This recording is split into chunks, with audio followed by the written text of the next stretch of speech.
Welcome back to Salan learning. Akhila miss ആണ്. അപ്പോൾ നമ്മുടെ 6 CBSE സിലബസ് ഒക്കെ ചേഞ്ച് ചെയ്തിരിക്കുകയാണ്. പക്ഷേ നമ്മുടെ പല സ്കൂൾസും ഇപ്പോഴും ഫോളോ ചെയ്യുന്നത് നമ്മുടെ ഓൾഡ് സിലബസ് തന്നെയാണ് അല്ലേ. അതനുസരിച്ചാണ് നമ്മുടെ എക്സാംസും കാര്യങ്ങളൊക്കെ അവർ കണ്ടക്ട് ചെയ്യുന്നത്. അപ്പോൾ മക്കൾക്ക് അറിയായിരിക്കും മക്കൾക്ക് ഏത് ചാപ്റ്ററാണ് ഇനി പഠിക്കാനുള്ളതെന്ന്.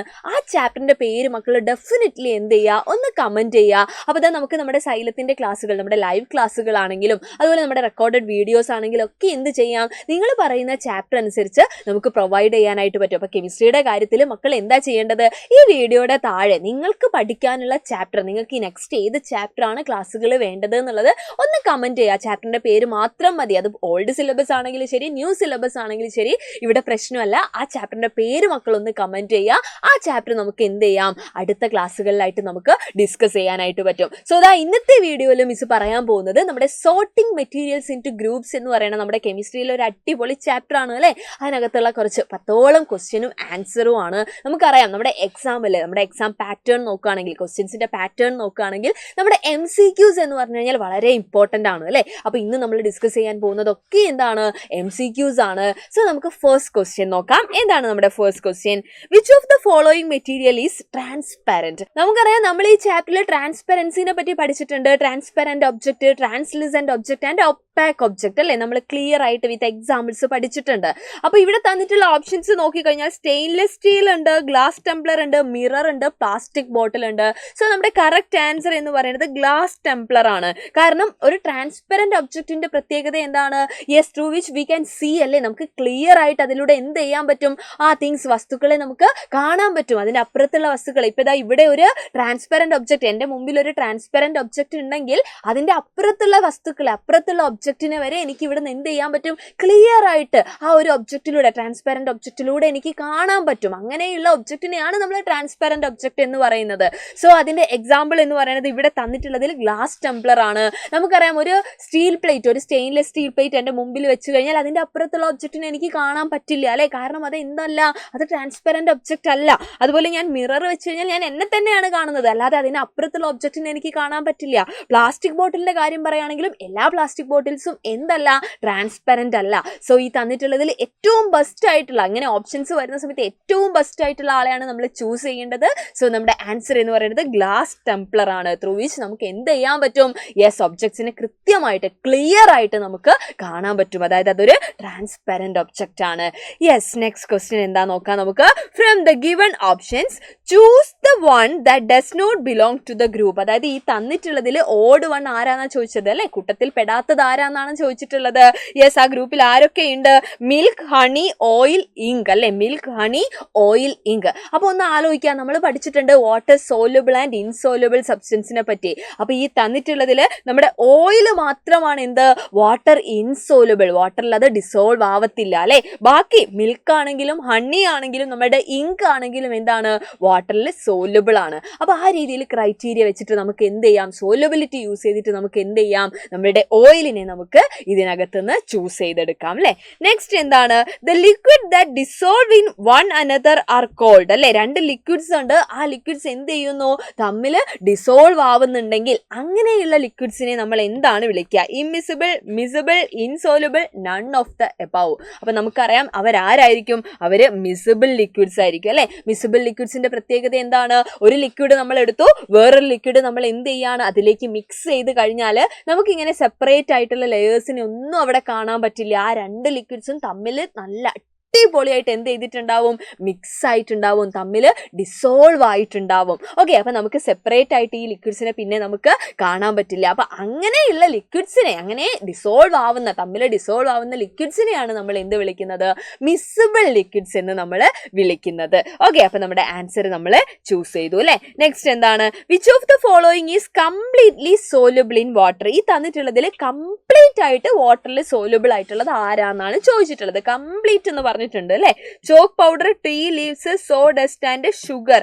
അപ്പോൾ ഒറ്റയടിക്ക് നമുക്ക് പറയാം നമ്മുടെ ഷുഗർ ആണ് അല്ലെ. ഷുഗർ നമുക്കറിയാം വാട്ടറിൽ എന്താണ് കംപ്ലീറ്റ് ആയിട്ട് ഡിസോൾവ് ആവുന്ന ആളാണ്. നമ്മൾ ഷുഗർ സൊല്യൂഷൻ പ്രിപ്പയർ ചെയ്യാറുണ്ട്. ലെമൺ ജ്യൂസ് ഒക്കെ പ്രിപ്പയർ ചെയ്യുന്ന സമയത്ത് ഷുഗർ സൊല്യൂഷൻ നമ്മൾ ഉണ്ടാക്കുന്നുണ്ട് അല്ലെ. അപ്പൊ ഷുഗർ എന്ന് പറഞ്ഞു കഴിഞ്ഞാൽ കംപ്ലീറ്റ് ആയിട്ട് നമ്മുടെ വാട്ടറിൽ ഡിസോൾവ് ആവുന്ന ആളാണ്. നമ്മൾ കുറച്ച് വാട്ടർ എടുത്ത് അതിലേക്ക് ഷുഗർ ആഡ് ചെയ്ത് നന്നായിട്ട് സ്റ്റിർ ചെയ്ത് കഴിഞ്ഞാൽ ആ ഷുഗർ അതിൽ ഡിസോൾവ്ഡ് ആയി. അത് കഴിഞ്ഞ് നമ്മൾ നോക്കിക്കഴിഞ്ഞാൽ ഷുഗറിന്റെ പാർട്ടിക്കിളിനെ നമുക്ക് കാണാൻ പറ്റാറുണ്ടോ? ടേസ്റ്റ് മാറിയിട്ടുണ്ടാവും, പക്ഷേ ആ പാർട്ടിക്കിളിനെ നമുക്ക് കാണാൻ പറ്റാറില്ല. ഷുഗർ പിന്നെ നമ്മൾ കാണാറില്ല അല്ലെ. കാരണം എന്താണ്? കംപ്ലീറ്റ് ആയിട്ട് നമ്മുടെ വാട്ടറിൽ അത് സോലബിൾ ആയതുകൊണ്ടാണ്. ഓക്കെ, അപ്പൊ നമ്മുടെ ആൻസർ എന്ന് പറയുന്നത് ഷുഗർ ആണ് അല്ലെ. നെക്സ്റ്റ് എന്താണ്? Which of the following materials do not have lustre? ഈ തന്നിട്ടുള്ളതിൽ ആർക്കാണ് ലെസ്റ്റർ ഇല്ലാത്തത് എന്നാ ചോദിച്ചത്. ആരൊക്കെയാണ്? Iron, gold, plastics and clothes. Iron ഉണ്ട്, ഗോൾഡ് ഉണ്ട്, പ്ലാസ്റ്റിക്സ് ഉണ്ട്, ക്ലോത്ത്സ് ഉണ്ട്. അപ്പൊ ഈ തന്നിട്ടുള്ളതിൽ ആർക്കാണ് ലെസ്റ്റർ ഇല്ലാത്തത്? നമ്മൾ പഠിച്ചിട്ടുണ്ട് ലെസ്റ്റർ എന്ന് പറയുന്ന സമയത്ത് എന്താണ്? ലെസ്റ്റർ എന്ന് പറഞ്ഞു കഴിഞ്ഞാൽ നമ്മുടെ മെറ്റൽസിന്റെ ഒരു പ്രോപ്പർട്ടി ആണ് അല്ലെ. മെറ്റൽസിന്റെ ഒക്കെ ന്യൂലി, അതായത് പുതുതായിട്ട് വന്നിട്ടുള്ള സർഫസ് എന്ത് കാണിക്കും? നല്ല ഷൈനിങ് പ്രോപ്പർട്ടി കാണിക്കും. ആ ഷൈനിങ്ങിനെയാണ് നമ്മൾ എന്ത് വിളിക്കുന്നത്? ലെസ്റ്റർ എന്ന് വിളിക്കുന്നത്. സോ മെറ്റാലിക് ലെസ്റ്റർ മെറ്റലിന്റെ പ്രോപ്പർട്ടിയാണ്. ഈ തന്നിട്ടുള്ളതിൽ മെറ്റൽ എന്ന് പറയുന്നത് അയേണും ഗോൾഡും ആണ്. സോ ഇവിടെ നമുക്ക് രണ്ട് ആൻസേഴ്സ് ഉണ്ട്. ഏതൊക്കെയാണ്? ബോത്ത് പ്ലാസ്റ്റിക്സ് ആൻഡ് ക്ലോത്ത്സ് അല്ലെ. ഇത് രണ്ടും എന്താണ്? ഇത് രണ്ടും എന്ത് കാണിക്കില്ല? ലെസ്റ്റർ കാണിക്കില്ല. മെറ്റാലിക് ലെസ്റ്റർ കാണിക്കാത്ത ആളുകളാണ്. ഓക്കെ, അപ്പൊ ഇതിന്റെ ആൻസർ ശരിക്കും നമ്മൾ താഴേക്ക് എടുത്ത് എഴുതുകയാണെങ്കിൽ എന്ത് എഴുതും? പ്ലാസ്റ്റിക്സ് ആൻഡ് ക്ലോത്ത്സ് അല്ലെ. ഇത് രണ്ടും എന്ത് കാണിക്കില്ല? ലെസ്റ്റർ കാണിക്കില്ല. അയേൺ ആണെങ്കിലും ഗോൾഡ് ആണെങ്കിലും എന്താണ്?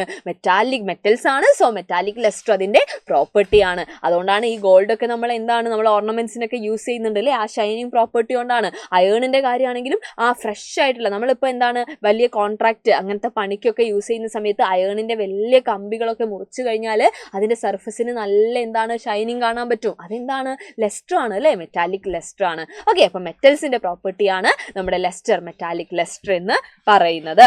നെക്സ്റ്റ് എന്താണ്? The materials which allow light to pass through them completely are called. Okay, first question discuss ചെയ്ത സമയത്ത് നമ്മൾ പറഞ്ഞിട്ടുണ്ട് അല്ലെ. ആരാണ് അവര്? നമ്മളുടെ ട്രാൻസ്പെറന്റ് ഒബ്ജക്റ്റ് ആണ്. ട്രാൻസ്പെറന്റ് ഒബ്ജക്റ്റിന്റെ പ്രത്യേകത അത് എന്ത് ചെയ്യുന്നുണ്ട്? Yes, allow light to pass through them completely. അതിന്റെ അകത്തൂടെ കൃത്യമായിട്ട് അല്ലെ, ക്ലിയർ ആയിട്ട് കംപ്ലീറ്റ് ആയിട്ട് അത് നമ്മുടെ ലൈറ്റിനെ പാസ് ചെയ്യിക്കുന്നുണ്ട്. അതുകൊണ്ടാണ് ട്രാൻസ്പെറന്റ് ഒബ്ജക്റ്റിൽ കൂടെ നമുക്ക് ആ തൊട്ടപ്പുറത്തുള്ള വസ്തുക്കളെ ഒബ്ജക്ട്സിനെ എന്ത് ചെയ്യാൻ പറ്റുന്നത്? കാണാൻ പറ്റുന്നത്. ഓക്കെ, അപ്പൊ നമ്മുടെ ആൻസർ എന്ന് പറയുന്നത് ട്രാൻസ്പെറന്റ് ഒബ്ജക്റ്റ് ആണ് അല്ലെ. നെക്സ്റ്റ് എന്താണ്? The property of materials to be compressed easy. Okay, easy ആയിട്ട് കംപ്രസ് ചെയ്യാൻ പറ്റുക എന്നുള്ളത് നമ്മളുടെ എന്താണ്? മെറ്റീരിയൽസിന്റെ ഒരു പ്രോപ്പർട്ടിയാണ്. ആ പ്രോപ്പർട്ടിക്ക് പറയുന്ന പേരെന്താണ്? ഈസി ആയിട്ട് കംപ്രസ് ചെയ്യുക എന്ന് പറഞ്ഞു കഴിഞ്ഞാൽ അത് എന്തായിരിക്കും? വളരെ സോഫ്റ്റ് ആയിരിക്കും. സോ ആ പ്രോപ്പർട്ടി എന്ന് പറയുന്നത് സോഫ്റ്റ്നെസ് ആണ്. ഹാർഡ് ആണെങ്കിൽ നമുക്ക് ഒരിക്കലും ഈസി ആയിട്ട് കംപ്രസ് ചെയ്യാൻ പറ്റില്ല. നമ്മൾ കുറച്ച് ഫോഴ്സ് കൊടുക്കണം അല്ലെ. അപ്പൊ നമുക്ക് ഈസി ആയിട്ട് കംപ്രസ് ചെയ്യാൻ പറ്റുന്നുണ്ടെങ്കിൽ ആ ഒബ്ജക്റ്റ് എന്തായിരിക്കും? സോഫ്റ്റ് ആയിരിക്കും. സോ ആ പ്രോപ്പർട്ടി എന്ന് പറയുന്നത് സോഫ്റ്റ്നെസ് ആണ് അല്ലെ. നെക്സ്റ്റ് എന്താണ്? All gases in the air are dash conductors of heat അല്ലെ. നമ്മുടെ ഗ്യാസസ്, നമ്മുടെ എയറിലുള്ള ഗ്യാസസ്, എയർ എന്ന് പറഞ്ഞു കഴിഞ്ഞാൽ മതി അല്ലെ. എയറിൽ ഒരുപാട് ഗ്യാസ് ഉണ്ട്. അപ്പൊ അത് ഡാഷ് കണ്ടക്ടർ ഓഫ് ഹീറ്റ് എന്നാ പറഞ്ഞിട്ടുള്ളത്. ഹീറ്റിന്റെ ഗുഡ് കണ്ടക്ടർ ആണോ പുവർ കണ്ടക്ടർ ആണോ എന്ന് നമുക്കറിയാം. എന്താണ്? പുവർ കണ്ടക്ടർ ആണ് അല്ലെ. പുവർ കണ്ടക്ടർ ആണ്. അതെന്ത് ചെയ്യില്ല? ഹീറ്റിനെ ഒന്നും നമുക്ക് അങ്ങനെ കണ്ടക്ട് ചെയ്യാൻ എയറിൽ ഗ്യാസസ് ആണുള്ളത്, അതിലൂടെ നമുക്ക് കണ്ടക്ട് ചെയ്യാൻ പറ്റില്ല. ഓക്കെ, അപ്പൊ നമുക്ക് പറയാം പുവർ കണ്ടക്ടേഴ്സ് ആണ്. നെക്സ്റ്റ് എന്താണ്? The materials that do not allow light to pass through them are called. Okay, അതായത് നമ്മുടെ ലൈറ്റിനെ എന്ത് ചെയ്യിക്കാത്ത ആള്? കടത്തി വിടാത്ത. നേരത്തെ നമ്മൾ പറഞ്ഞു അലൗ ചെയ്യുന്ന ആള് എന്നല്ലേ. ഇവിടെ ഡു നോട്ട് അലൗ ആണ്. അപ്പൊ ലൈറ്റിനെ എന്ത് ചെയ്യുന്നില്ല? പാസ് ചെയ്യിക്കുന്നില്ല. അങ്ങനെയുള്ള ആളുകളെ നമ്മൾ എന്താണ് വിളിക്കുന്നത്? യെസ്, ട്രാൻസ്പെറന്റ് അല്ല, ട്രാൻസ്ലുസെന്റ് അല്ല. അവരാരാണ്? അവര് ഒപ്പാക്ക് ആണ് അല്ലെ. ഒപ്പാക്ക് ഒബ്ജക്ട്സ് ആണ്. ഒപ്പാക്ക് ഒബ്ജക്ട്സ് എന്ന് പറഞ്ഞു കഴിഞ്ഞാൽ എന്താണ്? അത് ലൈറ്റിനെ കംപ്ലീറ്റ് ആയിട്ട് ലൈറ്റിനെ അത് എന്ത് ചെയ്യില്ല? ഡു നോട്ട് അലൗ ആണ് അല്ലെ. അത് പാസ് ചെയ്യിക്കില്ല. അതുകൊണ്ട് തന്നെ നമുക്ക് എന്ത് ചെയ്യാൻ പറ്റില്ല? ഒപ്പാക്ക് ഒബ്ജക്റ്റിലൂടെ നമുക്ക് യെസ് ക്ലിയർ ആയിട്ട് നമ്മളുടെ വസ്തുക്കളെ, തൊട്ടപ്പുറത്തുള്ള ഒബ്ജക്ട്സിനെ നമുക്ക് കാണാൻ പറ്റില്ല. ഫോർ എക്സാമ്പിൾ പറയുകയാണെങ്കിൽ നമ്മൾ മുമ്പിൽ ഒരു പേപ്പർ വെച്ചു കഴിഞ്ഞാൽ പേപ്പറിന്റെ അപ്പുറത്തെ സൈഡിലുള്ള ഒബ്ജക്റ്റ് ഒന്നും നമുക്ക് പേപ്പറിലൂടെ എന്ത് ചെയ്യാൻ പറ്റില്ല? കാണാൻ പറ്റില്ല അല്ലെ. അങ്ങനെയുള്ള ഒബ്ജക്റ്റിനെയാണ് നമ്മൾ ഒപ്പാക്ക് ഒബ്ജക്റ്റ് എന്ന് പറയുന്നത്. നമ്മുടെ നമ്മുടെ വാൾസ് എക്സാമ്പിൾ ആണ് അല്ലേ. നമ്മുടെ ഒരു വാളിന്റെ അപ്പുറത്തുള്ളത് എന്താണെന്നുള്ളത് നമുക്ക് ഇവിടുന്ന് പറയാൻ പറ്റില്ല, നോക്കി പറയാൻ പറ്റില്ല, കാരണം അത് ഒപ്പാക്ക് ആണ്. സോ അങ്ങനെയുള്ള ആളുകളാണ് ഒപ്പാക്ക് ഒബ്ജക്റ്റ് എന്ന് നമ്മൾ പറയുന്നത്. Okay, clear. അപ്പം എന്താ നമ്മുടെ ലാസ്റ്റ് ക്വസ്റ്റ്യൻ ഏതാ നോക്കാം. Heavy substances dash in water, sink, float, sometimes sink, sometime float, first float then sink അല്ലേ. എന്താണ് ഹെവി സബ്സ്റ്റൻസ് എന്ന് പറയുന്ന സമയത്ത്? യെസ്, ഡെൻസിറ്റി ഒക്കെ എന്താണ് വാട്ടറിനേക്കാൾ കൂടിയിട്ടുള്ള ആളുകളാണെങ്കിൽ അവരെന്ത് ചെയ്തു പോവും? യെസ്, ദേ വിൽ സിങ്ക് അല്ലേ. അപ്പം നമുക്ക് ഓപ്ഷൻ എ തന്നെയാണ് ഇവിടെ കറക്റ്റ് ആൻസർ എന്ന് പറയുന്നത്. അപ്പോൾ ഒരുപാട് MCQs നമ്മൾ ഡിസ്കസ് ചെയ്തു. അപ്പോൾ ഇനിയും നമുക്ക് എന്ത് ചെയ്യാനുണ്ട്? കുറേ കാര്യങ്ങളൊക്കെ പഠിക്കാനുണ്ട്, കുറേ ചാപ്റ്റേഴ്സ് ഒക്കെ നോക്കാനുണ്ട്. സോ മക്കൾ, മിസ് പറഞ്ഞ കാര്യം മറക്കരുത്. നിങ്ങൾക്ക് വേണ്ട ചാപ്റ്റർ ഒന്ന് എന്ത് ചെയ്യുക? കമൻറ്റ് ചെയ്യുക. മിസ് നോക്കും. അപ്പോൾ നമ്മുടെ കമൻറ്റ് ബോക്സിൽ നിങ്ങൾക്ക് ഏത് ചാപ്റ്റർ ആണ് ഇനി വേണ്ടത്, എസ്പെഷ്യലി നമ്മുടെ കെമിസ്ട്രിയിൽ ഏത് ചാപ്റ്റർ ആണ് വേണ്ടത് എന്നുള്ളതൊന്ന് കമൻറ്റ് ചെയ്യുക. അപ്പോൾ നമ്മുടെ ലൈവും നമ്മുടെ റെക്കോർഡഡ് കണ്ടന്റും അല്ലേ, നമ്മുടെ എന്താണ് റെക്കോർഡഡ് വീഡിയോസ് ഒക്കെ നമുക്ക് എന്ത് ചെയ്യാം? അത് വെച്ചിട്ട് നമുക്ക് സെറ്റ് ചെയ്യാം. ഓക്കെ, അപ്പോൾ നമുക്ക് അടുത്ത വീഡിയോയിൽ വീണ്ടും കാണാടാ. അതുവരെ എല്ലാവർക്കും ബൈ.